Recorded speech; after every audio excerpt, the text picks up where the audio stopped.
जो डिप्रेशन आज से 20 साल पहले लोगों को था, क्या आज उसकी रेशो आपको बहुत अलार्मिंग हद तक हाई नजर आती है? अगर कोई मर्द या औरत ज़हनी तौर पे डिस्टर्ब हो जाए तो हमारे मुआशरे में उसे कहते हैं कि इस पे कोई सुपर पावर्स का, कुछ जिन्नात का जिन आगे नहीं देते। उसकी सबसे जो बड़ी वजह वाजे है कि हमारे यहाँ सेक्सुअल हिरासमेंट, जिनसी इस्तेसाल हमारे मुआशरे में ख़वातीन को ईजी टारगेट समझा जाता है। अगर साइकोलॉजिकल इश्यूज हैं तो कहते हैं पागल हो गए, हम मानते ही नहीं कि ये हमारा इशू है और डिसऑर्डर है। ट्रामा जिस लड़की के साथ ऐसी वारदात हो जाती है तो वो जिंदगी भर जो है उससे नहीं निकल सकती। वर्क प्लेस हरेसमेंट जो है वो काफ़ी तादाद में हमारे मुआशरे में। कि क्या यही फैक्टर हैं जिसकी वजह से ये साइकोलॉजिकल इश्यूज ज़्यादा बड़े? बेशुमार वजूहात हैं जिस वजह से हमारे मुआशरे में ख़वातीन का बहुत इस्तेसाल हो रहा है। हल क्या है इसका? हल एक तो सबसे जो बुनियादी बात है वो तालीम है। मुआशरा जब ज़हनी मरीज बनता है तो उसके पीछे सियासतदान, हमेशा सियासतदान होते हैं कि जो हमारे हुक्मरान हैं उनकी तवज्जो ही इस तरफ नहीं है। ये एक साइंटिफिक बात है कि जब कोई बच्चा अंडर स्ट्रेस जाता है तो सबसे पहले अगर उसको कोई नशे वाली चीज़ मिले तो उसमें सुकून उसको मिलता है। ड्रग पेडलर्स की सबसे बड़ी जो मार्केट है वो स्कूल्स हैं। तो यू थिंक कि हमारा मुआशरा जो है, मुआशरा ओवरऑल एज ए यूनिट वो एक साइकोलॉजिकल डिसऑर्डर का शिकार है? हमारी स्टेट में कोई हमारे लोग गौर व गौस करने वाले नहीं हैं, अवाम की परेशानियों को देखने वाले नहीं हैं।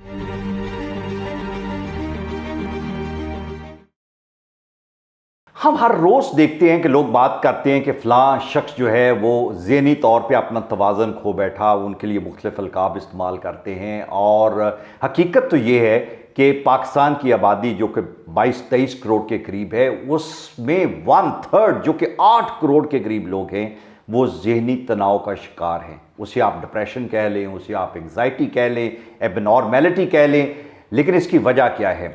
जो आज के टाइम में साइंटिफिक रिसर्च हमें बताती है वो ये कहती है कि जो आपके इर्द गिर्द के हालात हैं वो इन्फ्लुएंस करते हैं, आपको एबनॉर्मेलिटी की तरफ लेके जाते हैं।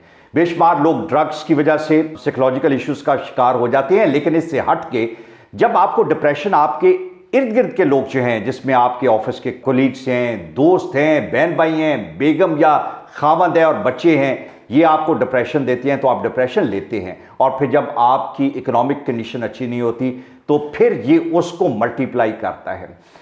इसको जब डिस्कस किया जाता है तो दो तरह के लोग हैं जो इसको समझते हैं, इसका हल बताते हैं या इस डिबेट में पार्टिसिपेट करते हैं। एक साइकोलॉजिस्ट हैं और एक सोशल साइंटिस्ट है। साइकोलॉजिस्ट की सूरत हाल ये है कि पाकिस्तान में कुछ 500 के करीब साइकोलॉजिस्ट हैं जिन्हें रजिस्टर्ड साइकोलॉजिस्ट के तौर पे कहा जाता है। 500 डॉक्टर और 22 करोड़, 5 लाख पे एक साइकोलॉजिस्ट आता है। कहाँ, किस तरह वो इन तमाम लोगों को अटेंड कर सकेगा? और फिर लोग लेके भी नहीं जाते। वो कहते हैं कि कोई बंदा अगर साइकोलॉजिकल इश्यूज हैं तो वो कहते हैं पागल हो गए, हम मानते ही नहीं कि ये हमारा इशू है और डिसऑर्डर है। सोशल साइंटिस्ट हैं जो इसको डिस्कस करते हैं, इसकी रीज़न जानते हैं, जिनको माशरे में पता होता है। और मेरे बड़े अच्छे दोस्त हैं, आज मैं उनको एज ए सोशल साइंटिस्ट उनके साथ ये इशू डिस्कस करूंगा। इफ्तिखार हुसैन शाह साहब हमारे साथ मौजूद हैं। Sir, thank you very much. Sensitive topic है, डिस्कस करना चाहूँगा मैं आपसे। मुझे ये बात बताएं कि हमारे यहाँ पे मैं इसलिए भी ये जानना चाह रहा हूँ कि लोगों से, चूँकि आपका वास्ता बहुत रहा, आपने फील्ड में सर्व किया, जो डिप्रेशन आज से 20 साल पहले लोगों को था, क्या आज उसकी रेशो आपको बहुत अलार्मिंग हद तक हाई नज़र आती है? क्या सूरत हाल है? बिल्कुल ऐसा ही है जैसा कि आपने कहा कि ये बड़ी अलार्मिंग है। लोगों का आहिस्ता आहिस्ता इन डिजीज़ में मुब्तला हो जाना, और फिर बदकिस्मती ये है कि इसको सही तरीके से इसे नबुर्द आज़मा या टैकल नहीं किया जाता। ठीक, पहले मैं आपको जिक्र करूंगा अपने कल्चर की कि हमारे मुल्क का कल्चर कैसा है। हमारे मुल्क का कल्चर ये है कि अगर कोई मर्द या औरत या कोई लड़की या लड़का ज़हनी तौर पे डिस्टर्ब हो जाए तो हमारे मुआशरे में उसे कहते हैं कि इस पे कोई सुपर पावर्स का, कुछ जिन्नात का, जिन आगे नहीं देते। ठीक है, ये बात आपकी ठीक है। अब पहली सोच ये जाती है कि जिन्ना काबू कर ले। ठीक, फिर हमारे कल्चर के मुताबिक जैसे हमारा है एक रिवाज, उसको किसी न किसी मिज़ार पे ले जाया जाता है कि वहाँ कोई मन्नत मानी जाती है, वहाँ दुआ मांगी जाती है कि ये इसका ज़हनी तवाज़ुन ख़राब हो गया है और ये हम मन्नत मानते हैं कि अल्लाह करे ये ठीक हो जाए, तो हम ये मन्नत देंगे। ठीक, ये तो है मिज़ारों पे लेके जाना, ये भी है, मिज़ारों पे भी लोग लेके जाते हैं। ठीक है। और कई मशहूर मिज़ार हैं जो ज़हनी मरीज़ों को लोग लेके जाते हैं वहाँ। ठीक है। इसके बाद है पीरों फ़कीरों के पास लेके जाना। ठीक कि पीर साहब के पास जाएं, कोई दवा करें, कोई दुआ करें, लेकिन ज़हन में ये रखें कि अव्वलन अगर कोई ज़हनी मरीज़ ख़ानदान में, फैमिली में हो जाए तो हमारे मुआशरे ये वैसे बहुत दुख भरी दास्तान है जो आपने मौजू छेड़ा है आज का, कि यहाँ हमारे यहाँ अगर कोई ज़हनी मरीज़ हो जाए तो जनरली किसी फैमिली वाले जो ख़ानदान वाले हैं उसको इग्नोर करना शुरू कर देते हैं। आपने देखा होगा कि जो ज़हनी तौर पे डिस्टर्ब है तो उसको कहते हैं ये साईं है। ठीक ठीक। उसको साईं को जो है ना उधर साइड पे बिठाएं, कमरे में अकेले में बिठा दिया, बीच में महफिल बैठी है, महफिल में लोग बैठे हैं तो साईं जो अलहदा बैठा हुआ, अलहदा कर देते हैं, सेक्लूडेड सा, और उसको किसी बात में कि ये तो साईं है इसका, तो वो फिर फ़कीरों के पास ले गए, पीरों के पास ले गए, हकीमों के पास ले गए। ठीक। और फिर जो उनका हशर होता है बहुत अल्लाह ताला अपनी पनाह में रखे। ठीक। क्योंकि वो कोई साइंटिफिक इलाज तो होता नहीं है। ठीक है। जैसे मैं आपको जिक्र कर रहा था और आपके इल्म में होना चाहिए क्योंकि आप भी हाफिज़ाबाद ज़िला के पड़ोस में रहने वाले हैं। ठीक है। हाफिज़ाबाद में इस मर्ज़ के जो ज़हनी मरीज़ हैं उनके इलाज के लिए बहुत सारे हकीम हैं। अच्छा, हकीम मौजूद है। ठीक है। खासी तादाद है। ठीक है। जो हकीम भी हैं और पीर फ़कीर भी हैं। ठीक। वो इकट्ठे हैं, मरगूबा है कि वो इलाज भी करते हैं और दूसरे तरीक़ों से भी उसको ठीक करने की कोशिश करते हैं। ठीक है। तो लोग वहाँ दूर दूर से लेके आते हैं हाफिज़ाबाद में। ठीक। और वो हकीम इलाज भी करते हैं, दवाइयाँ जड़ी बूटियों से भी देते हैं और दूसरे इलाज भी करते हैं। ठीक। तो मैं ये समझता हूँ कि इस हमारे मुआशरे में तो वैसे भी लोग इतने हसास नहीं हैं, लेकिन जो सलूक हमारे ज़हनी मरीज़ों के साथ होता है, स्टार्ट मैंने लिया कि वो तो घर से भी उसको अलहदा बैठा देते हैं ना। ठीक। कि कोई अहम मीटिंग हो रही है, कोई फंक्शन है, कोई बात हो रही है तो साईं को तो अलहदा बैठाएं ना। उसको तो इंट्रोड्यूस भी घर वाले नहीं कराते, तारो भी नहीं कराते, लड़की है या लड़का है। ठीक। ये साईं है, ये पैदाइशी तौर पर साईं है। फिर मिज़ारों पे लेके जाना, फिर हकीमों पे लेके जाना, फिर हकीम जो इलाज करते हैं वो आप इमेजिन कर सकते हैं कि क्या करते हैं। लेकिन सोचने की ये बात है कि इसकी रीज़न क्या है कि तादाद में रोज़ बरोज़ इजाफा होता जा रहा है। क्या है, मैं ये जानना चाह रहा हूँ कि क्या है। मसलन उसकी सबसे जो बड़ी वजह वाज़ेह है वो अलमास साहब ये है कि हमारे यहाँ सेक्सुअल हिरासमेंट, अब इसका उर्दू तर्जमा क्या हो सकता है? जिनसी तरीके से आप किसी को इस्तेसाल, जिनसी इस्तेसाल हमारे मुआशरे में ख़वातीन को ये समझा जाता है कि इजी टारगेट समझा जाता है। ठीक है। और वो जब वो किसी खातून या लड़की के साथ, यंग जवान लड़की के साथ सेक्सुअल हैरासमेंट हो जाती है तो लाइफ लॉन्ग ट्रामा उसका हो जाता है। ठीक, लाइफ लॉन्ग ट्रामा। और इसको कोई इतना बड़ा जुर्म भी लोग नहीं समझते, जिसका भी बस चलता है हमारे मुआशरे में तो वो मेरा ख्याल है जुर्म तो समझते हैं लेकिन इसके तदारक के लिए नहीं निकलते कि ख़ानदान की बदनामी होगी, ये होगा, चुप कर जो। हालांकि उस बच्ची को हीलिंग की ज़रूरत होती है और फिर वो जिसने वो जो प्रेडिटर है, जो शिकारी है, जो वैशी है, उसको सज़ा दिलाने की ज़रूरत होती है। दोनों तरफ आप चुप कर देते हैं, ना उसकी हीलिंग देते हैं ना उसको सज़ा दिलवाते हैं। बिल्कुल सही आपने कहा, ऐसा ही होता है। ठीक है। लेकिन आपने जैसे कहा ना कि वो ट्रामा जिस लड़की के साथ ऐसी वारदात हो जाती है तो वो ज़िंदगी भर जो है उससे नहीं निकल सकती, उस परेशानी से। ठीक। इसके अलावा जो और हमारे यहाँ है वो आपने ज़रूर खुद आपके मुशाहिदे में होगा कि हमारे जिस भी दफ्तर में, किसी वर्कशॉप में, किसी काम पे अगर कोई लड़की मार्केट में जाती है, किसी नौकरी करने जाती है, जहाँ भी जाती है, तो उससे जो है वो इजी टारगेट समझा जाता है। काम देने से पहले देखा जाता है कि ये लड़की के साथ क्या हो सकता है, क्या नहीं। वर्क प्लेस हरासमेंट जो है वो है, वर्क प्लेस हरासमेंट जो है वो काफ़ी तादाद में है, काफ़ी है हमारे माशरे में। क्योंकि उसका कुछ होता नहीं है। वो अगर एक फैक्ट्री में एक लड़की काम कर रही है और उसके साथ कोई ज्यादती करने की कोशिश करता है या कर लेता है तो उसको कोई सजा नहीं है, कोई पनिशमेंट नहीं सजा है, लोग सामने नहीं आते ना। बस मैं मिसाल आपको देता हूं कि एक फॉस्पा इदारा है जो कि खवातीन हरासमेंट पे था। उन्होंने पिछले 2-3 साल में एक पाकिस्तानी एम्बेसडर, इटली में पाकिस्तानी एम्बेसडर था, और वहां पे उसने अपनी खातून एम्प्लॉय थी उसको हरेस किया। डीआईजी, सर्विंग डीआईजी, पेमरा का चेयरमैन। बात यह है कि खवातीन को वो जो घर वाले और बहन भाई हैं कि जो चुप करने की बात नहीं है, चुप करेंगे तो वो ट्रामा में जाएंगे, क्योंकि हमारा कल्चर है। कल्चर हम चाहते हैं कि बस यंग लड़की है, ठीक है। और दूसरा बड़ा फैक्टर है हमारा कि एजुकेशन नहीं है। हाँ, तालीम जो है हमारी खुसूसन वो नहीं है, वो लड़कियों में और खवातीन में बहुत कम है, बहुत। ठीक है, उन्हें नौकरी मिलना, जॉब, देखें ना, सारी हमारी खवातीन मोस्टली डिपेंडेंट हैं फैमिली पे ऊपर। ठीक, अपना कमा के खाने की उनकी सलाहियत ही नहीं है। और उसमें बहुत बड़ा फैक्टर जो है वो एजुकेशन नहीं है, तालीम। आपको पता है कि तालीम कितनी हमारे यहाँ स्पेशली खवातीन में कितनी कम तालीम है, तो लोग पढ़ाते ही नहीं है। तो उनको एक तो नौकरी नहीं मिलती। जब वो नौकरी के लिए जाती हैं किसी जगह पे तो उन्हें मर्दों की या लड़कों की निस्बत कम जगह दी जाती है, उनको हायर ही लोग नहीं करते। हायर करने की वजह ना करने की भी है।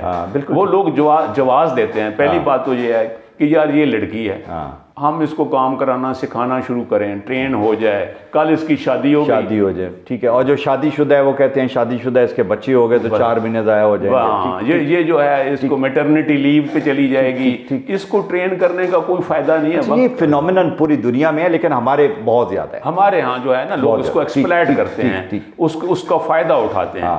और अगर कोई तालीम ना होना भी एक मसला है कि खवातीन में तालीम बहुत थोड़ी है।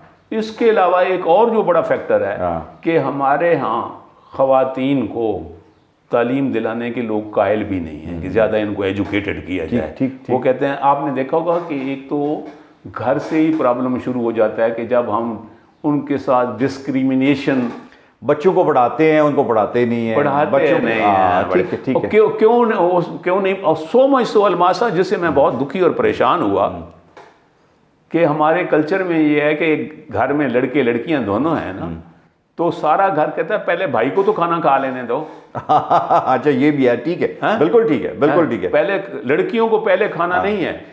They want the son to be a superman, least realising कि वो बच्ची जो है उसको भी इंडिपेंडेंट होने की जरूरत है, उसको भी सुपर गर्ल या सुपर वुमन बनने की जरूरत है। वो कहते हैं कि जी ये वैसे भी ज़हन में है हमारे लोगों को कि ये पराया धन है। ठीक, पराया धन है, इसने चंद साल हमारे पास है, इसकी शादी हो जानी है, चली जानी है। हमारे घर को चलाने वाले लड़के हैं। ठीक, तो लड़कों को घर का वारिस समझा जाता है, इन्हें मेहमान समझा जाता है। तो मेहमानों पे ना कोई इतनी तालीम पे फोकस किया जाता है। मैंने मिसाल दी है ना कि उनको इवन खाना भी भाइयों से बाद में खाना उसको मिलता है जो बचा कुचा है। और गरीब खानदानों में तो फिर जो घर का बच जाता है वो लड़कियां वो खाती हैं। ठीक, चाहे उनका पेट भरे या ना भरे। बिल्कुल ठीक। और लड़के चूंकि वो कहते हैं यही वारिस हैं, इन्होंने कमाना है, इन्होंने पैसे लाने हैं। ठीक है, मैं अब ये जानना चाह रहा हूँ कि क्या यही फैक्टर है जिसकी वजह से ये साइकोलॉजिकल इश्यूज ज़्यादा बड़े, आबादी तो बड़ी ज़ाहिर है ये उसके साथ में, या इनके साथ और चीज़ें भी जो मॉडर्न टाइम है जहाँ पे आप सोसाइटी में अपने आप को मिसफिट समझते हैं कि यार उसके पास वो ये चीज़ें हैं, मेरे पास नहीं है तो मैं मिसफिट हूँ, वो इतना अच्छा है मैं इतना अच्छा नहीं हूँ तो मैं मिसफिट हूँ, जो माजी में नहीं था। क्योंकि ख़वातीन को अब एक्सपोजर मिलना शुरू हो गया, और ख़वातीन की बात करते हैं तो एक्सपोजर की वजह से वो जो आपका एक फीलिंग आता है कि you are less blessed in this society and you get into depression. आप देखें, आप इसी सोसाइटी मुआशरे में रहते हैं। जी, आपके इल्म में होगा कि अगर हमारी कोई बेटी या बहन हो, हम उसको कहें कि चली जाओ नौकरी अपनी तलाश करो और नौकरी करो, ये कितना रिस्की है, कोई आदमी हमारे मुआशरे में पसंद करेगा? मैंने ये देखा है और आपने भी देखा होगा कि जहाँ भी कोई लड़की जॉब के लिए जाती है या नौकरी के लिए जाती है तो उसका इस्तेसाल वहाँ से शुरू हो जाता है। ठीक, मेरे सामने कई मिसालें हैं कि जब भी वहाँ गई है लड़की तो उन्होंने पहला काम ये किया है कि इसको एक्सप्लॉइट, इसका इस्तेसाल किया जाए। अगर वो उनके मयारों पे पूरी नहीं उतरती यानी उसका इस्तेसाल वो करने से अवॉइड करती है कि ना हो, तो उसको नौकरी भी नहीं मिलती, ठीक। उसको फारग भी कर दिया जाता है। ठीक है। जैसे तालीम पहले थोड़ी होती है, हाँ। क्योंकि हमारे यहाँ लड़कों को ज़्यादा पढ़ाते हैं, लड़कियों को पढ़ाते नहीं हैं। ठीक ठीक। अनपढ़ होती हैं, थोड़ी पढ़ी लिखी होती हैं। फिर जैसा आपने जिक्र किया कि उनके जहन में होता है कि हमने इसको ट्रेन किया अपनी कंपनी में, कल इसकी शादी हो जानी है, इसने चले जाना है, मैटरनिटी लीव पे चले जाना है। तो बेशुमार वजूहात हैं जिस वजह से हमारे मुआशरे में ख़वातीन का बहुत इस्तेसाल हो रहा है। हल क्या है इसका हल? एक तो सबसे जो बुनियादी बात है वो तालीम है। ठीक। कि हमारे देखें, आपको क्या पता नहीं है कि लड़कों पे खर्च किया जाता है तालीम के लिए, लड़कियों पे नहीं खर्च किया जाता। क्या स्टेट करे या ख़ानदान करे? स्टेट देखें, हमारी स्टेट जो है जिस किस्म की है, हमारे हालात हैं, स्टेट से तो कोई तवक्को ना की जाए। लेकिन सबसे बड़ी बात है कि जो हमारे सोशल स्ट्रक्चर है उसमें इस बात को बहुत फैलाया जाए। आपका ख्याल है वालिदैन को समझाने की ज़रूरत है, लोग समझाएं जो गरीब लोग जो हैं। अगर कोई नफ्सियाती मरीज़ हो गया है, जैसे मैंने देखा है, आपके इल्म में होगा कि कई तो लड़कियों को ले जाते हैं और पीर फकीर बहुत उन्हें मारते हैं। मारना भी एक इलाज समझा जाता है कि उसको मार कुट के उसको ज़हनी तवाज़ुन ठीक हो मुझे जाए। तो लगता है ये कि जो नफ्सियाती मरीज़ हैं उनका इलाज करने से पहले उनके वालिदैन का या बहन भाइयों का इलाज करना ज़रूरी है। नहीं, उनकी साइकोलॉजिकल ट्रीटमेंट ज़रूरी है कि ताकि उन्हें समझ हो कि इलाज इस तरीके से नहीं है, ये हल नहीं है जो आप लोग कर रहे हो। अब आप देखें, आप स्टेट की बात कर रहे थे अलमा साहब, आप गौर करें कि जितने कम डॉक्टर्स, साइकेट्रिस्ट, आप छोटे शहरों को छोड़ें, कस्बों को छोड़ें, आप किसी भी डिस्ट्रिक्ट हेडक्वार्टर हॉस्पिटल में चले जाएं, आपको वहाँ साइकेट्रिस्ट की पोस्ट ही नहीं मिलेगी। हाँ ठीक है। मैं, आपको पता है कि मैं डिप्टी सेक्रेटरी रहा हूँ हेल्थ में भी, मैंने हेल्थ में भी काम किया। तो मेरे जहन में कई दफ़ा ये आया कि यार सारे डॉक्टर चले फिरते होते हैं, ये कोई साइकेट्रिस्ट या मेंटल हेल्थ के मुतालिक कोई डॉक्टर, मुझे बड़ी तादाद थोड़ी है, तादाद थोड़ी है। क्या वजह है तादाद? अवलन तादाद थोड़ी है, दूसरा हॉस्पिटल में पोस्ट ही नहीं रखी हुई। ठीक है। कोई एक पोस्ट है, पता चलेगा ये 4 साल से खाली पड़ी हुई है। ठीक। तो पूछा भाई क्यों खाली पड़ी हुई, वजह क्या है? लोग कहते हैं जी बात ये है कि ये ऐसा मौजू है जिसमें लोग पढ़ना ही नहीं चाहते। हाँ ठीक। वो, मैंने कहा क्यों नहीं पढ़ना चाहते, साइकेट्री क्यों नहीं पढ़ना है? वो ये लोग, वो इसका कोई फ्यूचर नहीं है, मुस्तकबिल नहीं है। लोग कहते हैं ये पागलों का डॉक्टर है। ठीक। भाई पागलों का डॉक्टर हमारे मुआशरे में तो उनकी बहुत ज़रूरत है। ठीक। जो लोग नफ्सियाती मरीज़ हैं उनका इलाज हो सके। लेकिन एक दुनियादारी का हमारा जो कल्चर है उसमें यह है कि ये हार्ट का तो डॉक्टर होना चाहिए, साइकेट्री का नहीं होना चाहिए। ठीक। जब मैंने कहा कि पोस्ट ही नहीं है, तो और फिर अगर पोस्ट है तो डॉक्टर अवेलेबल नहीं है, तो ये प्रॉब्लम जो है इस वजह से तादाद बढ़ रही है। ठीक। हर रोज उसमें इजाफा हो रहा है। ठीक। तो करना तो हुकूमत स्टेट को ये चाहिए कि जैसे मुझे एक डॉक्टर कह रहे थे, हाफिजाबाद के हैं डॉक्टर मुनीर, वो हैं तो आई सर्जन, लेकिन उन्होंने बड़ी अच्छी मुझे तजवीज़ दी। उन्होंने कहा कि कम से कम हर तहसील लेवल पे एक साइकेट्रिस्ट होना चाहिए। ठीक। कम से कम होना चाहिए एक साइकेट्रिस्ट। जैसा कि मैं अभी आपसे जिक्र कर रहा था कि मेरी एक साइकेट्रिस्ट जो आप जानते हैं तरीन साहब, जो केई के हेड ऑफ द डिपार्टमेंट रहे हैं। ठीक है। तो मेरी उनसे मुलाकात हुई और उन्हें पता चला कि मैं हाफिजाबाद में डीसी हूँ। तो कहने लगे कि आपके ज़िले में सुना है कि ज़हनी मरीज़ों का बहुत इलाज होता था, बीमारियाँ हैं, और वहाँ बड़े हकीम हैं जो उनका इलाज करते हैं। तो कहता है जब हमारे नोटिस में आया तो मैं अपने यंग डॉक्टर्स को लेके हाफिजाबाद जाना शुरू हो गया। ठीक है। ताकि उनका इलाज हम करें। लेकिन बदकिस्मती कहने लगा कि वो ये हुई कि वहाँ के जो हकीम थे और डॉक्टर बने बैठे थे, जो सड़क पे खोखे लगा के बैठे हुए थे, और उनके पास दूर दूर से लोग पेशेंट लेके आते हैं। ठीक। तो उनको जब पता चला कि ये डॉक्टर्स आना शुरू हुए हैं तो उन्होंने हमारे खिलाफ एक मुहिम चला दी, और उस मुहिम का नतीजा ये हुआ कि हमें वहाँ से फारग कर दिया गया। हमारी एंट्री ही बंद कर दी गई कि ये पता नहीं कौन लोग आ जाते हैं। खैर मैंने उनका, जब मैं था तो मैंने उनका डिस्ट्रिक्ट हेडक्वार्टर हॉस्पिटल में उनको कमरे अलाट किए और उन्हें रिक्वेस्ट की कि आप रेगुलरली अगर 10 दिन में नहीं आ सकते तो कम से कम 2 वीक्स, 2 हफ्तों के बाद आया करें। ठीक। तो वो लोग जो यहाँ से लाहौर से अपना कारोबार छोड़ के जाएं, ये बड़ा मुश्किल है। ठीक है। लेकिन ओवरऑल हमारा ये है कि जितना सफ़र हमारे यहाँ ज़हनी मरीज़ कर रहे हैं, और आपको पता है कि हमारे जो है इलाज जगहें ज़हनी मरीज़ों की कितनी हैं, आपके सामने ही है। एक मेरा ख्याल में जेल रोड पे जो हॉस्पिटल है, मेंटल हॉस्पिटल है, और एक दो और होंगे, जो तादाद है वो बहुत कम है। और उसके नतीजे में ये है कि अल्लाह अपनी पनाह में रखे कि जो हमारे मुल्क में अल्मा साहब एक दफ़ा ज़हनी मरीज़ हो जाता है तो उसकी बीमारी में इजाफा तो हो सकता है, उसमें कमी नहीं हो सकती। अच्छा, ये ज़हनी मरीज़ जो है, कुछ सियासतदान भी ज़हनी मरीज़ हैं?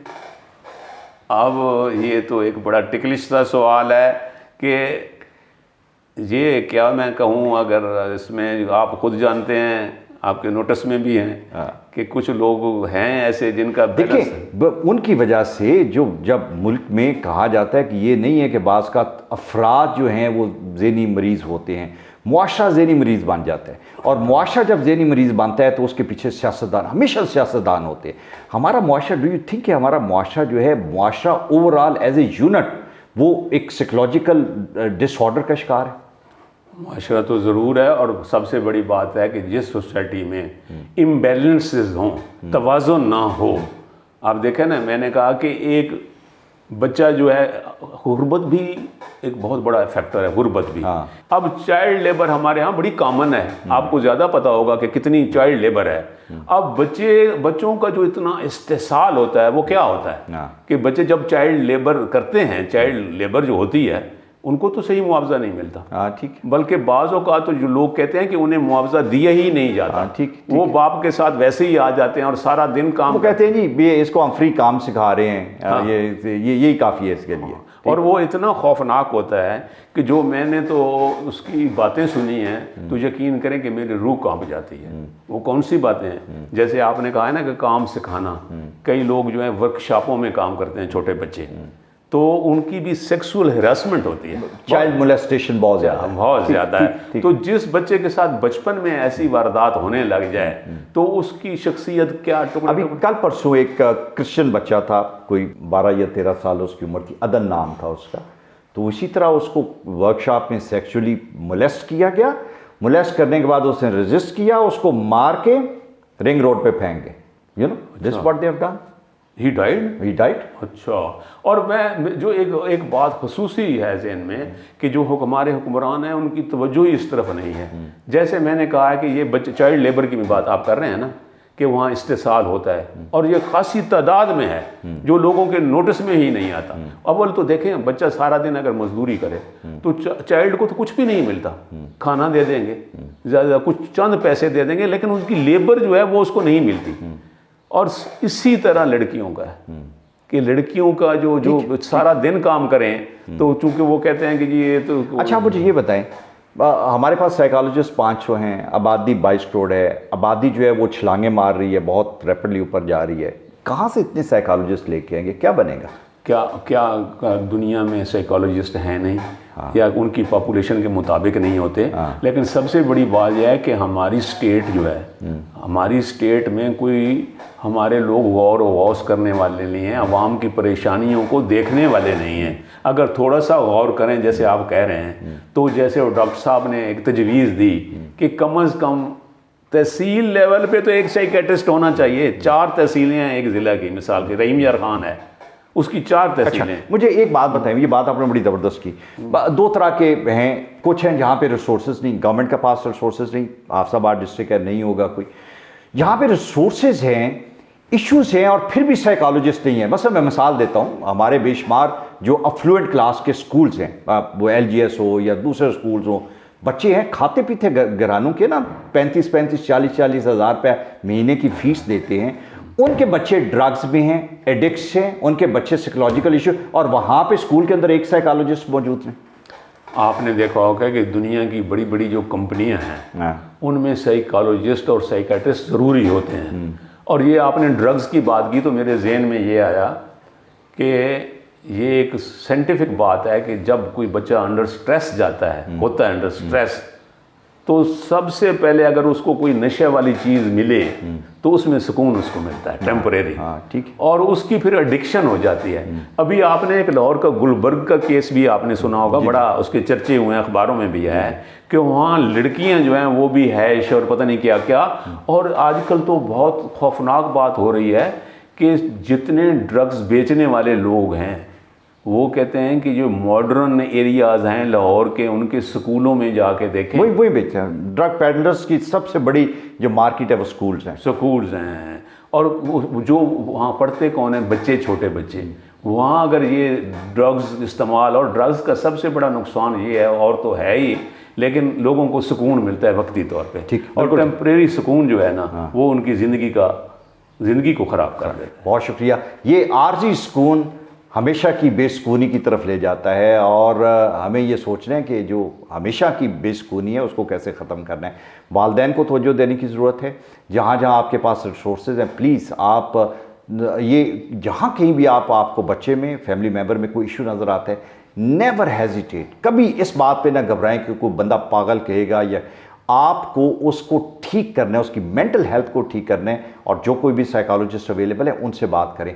नहीं तो आप आज के टाइम में स्टडी करें, गूगल करें, देखें किस तरीके से कौन सी बिहेवियर चेंजेस आप इंट्रोड्यूस करवा सकते हैं, जिसकी वजह से अगर आप डॉक्टर के पास नहीं लेके जा रहे तो वो जो पेशेंट आपके घर में है, आपके इर्द गिर्द है, उसको एक बेहतर और कंड्यूसिव इन्वायरमेंट दे सकें।